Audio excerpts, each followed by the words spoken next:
Hello and welcome to another video by reitspro.com, where we give you insights on REITs and InvITs in India.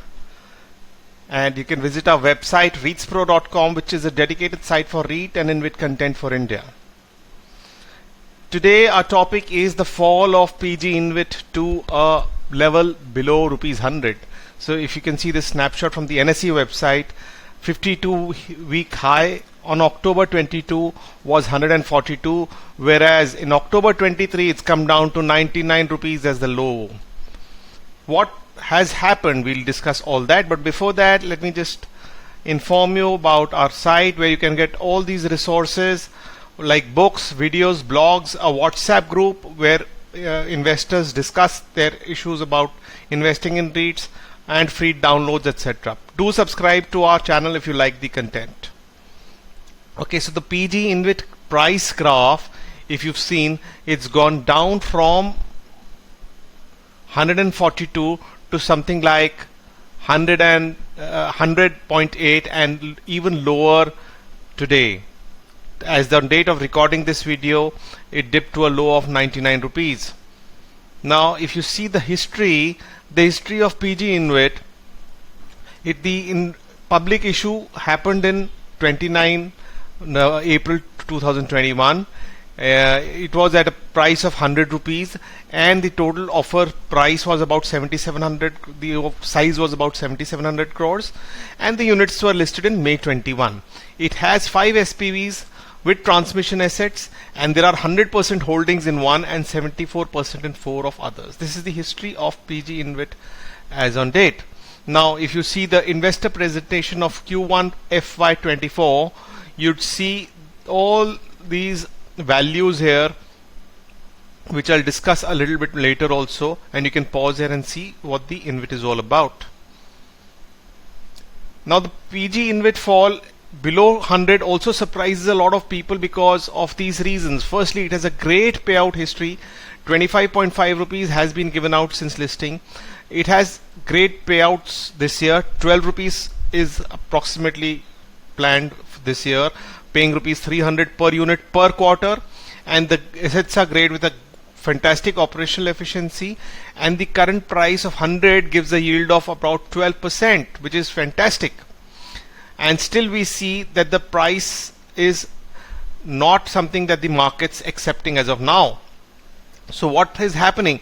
The first reason is the fear of stagnation assets.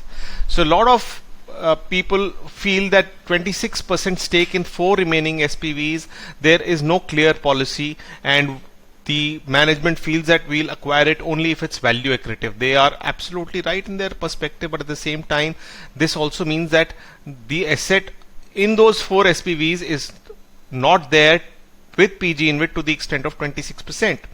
The second part is the new assets from sponsors. Now powergrid is the sponsor and it has fantastic assets, a lot of assets, but powergrid has gone in for securitization of assets instead of giving it to PG InvIT because the interest rate and market factors are not conducive for it to give it to PG InvIT. That's what one learns from the con calls. And the third part is that the availability of new assets from outside is a question right now, as the management says. So all these factors are resulting in the fear of stagnation in assets, and the fact that if the more assets are not acquired, then the earnings of the InvIT would go down. So number 2, we have NAV versus market price. Recently there's been a lot of awareness about what a net asset value for a InvIT is and for a REIT is.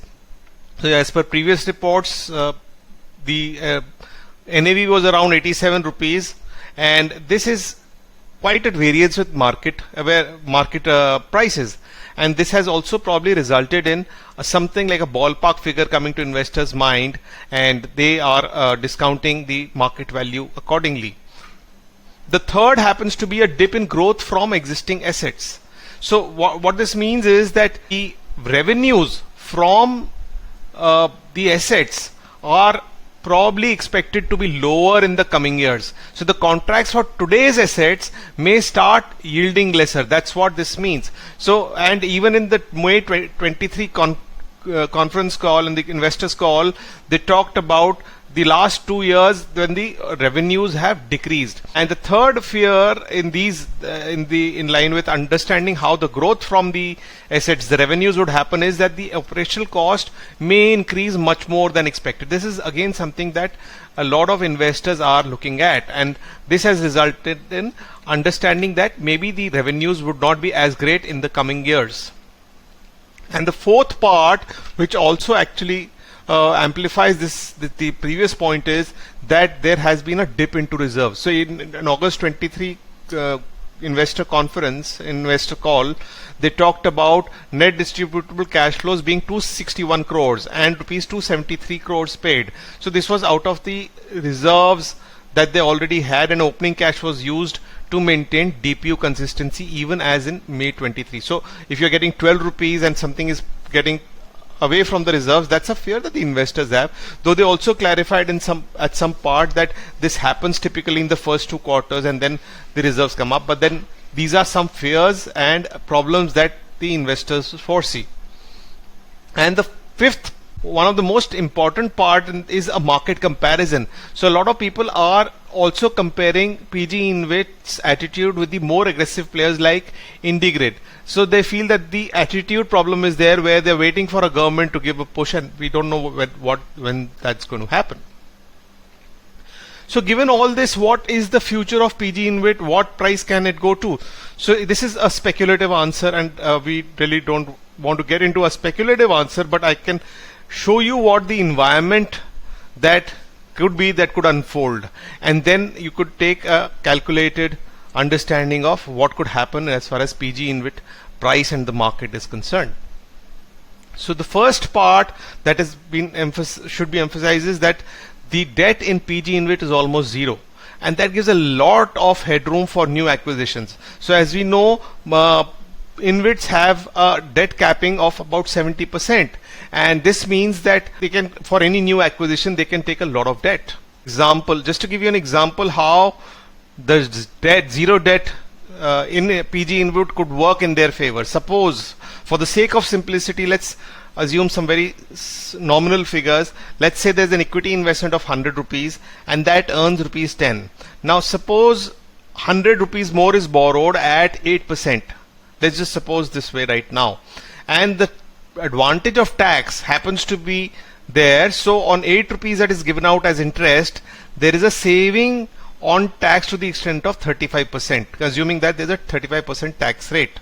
Now the effective cost of borrowing for this additional 100 rupees now becomes only 5 rupees 20 paise. So now if this whole capital is also earning 10 rupees, then 4 rupees 80 paise goes to the existing equity holders. Now do remember, this is a very simplified example. SEBI also caps a limit of 70% of asset values on debt, and the tax at SPVs is assumed at 35%.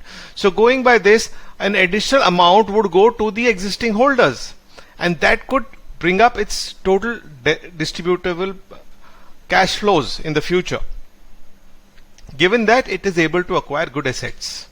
Now the second part is the interest rates.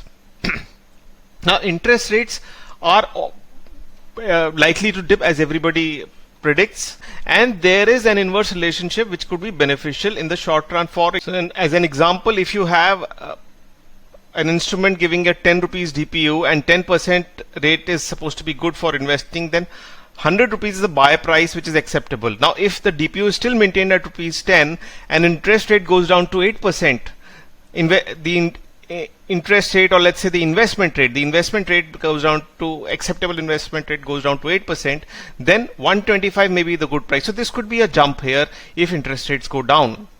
The second part of the future could be an NMP push also. Now if the government is expected to push more and more assets for monetization, then this could happen. Now more than, as learnt in these conference investor conference calls, 30,000 crores of projects are in construction stage, but this would be after couple of years completion. So InvITs require the assets to be already functional. That is why they cannot take a new asset. Now they would have to wait, bid, and then those assets could come under an InvIT. So they have a different time lag, and that could be a positive thing for the future. So do join us on our WhatsApp discussion group, which is there on our website. And thank you so much. If you're enjoying this video, do like and subscribe to our content. Thank you.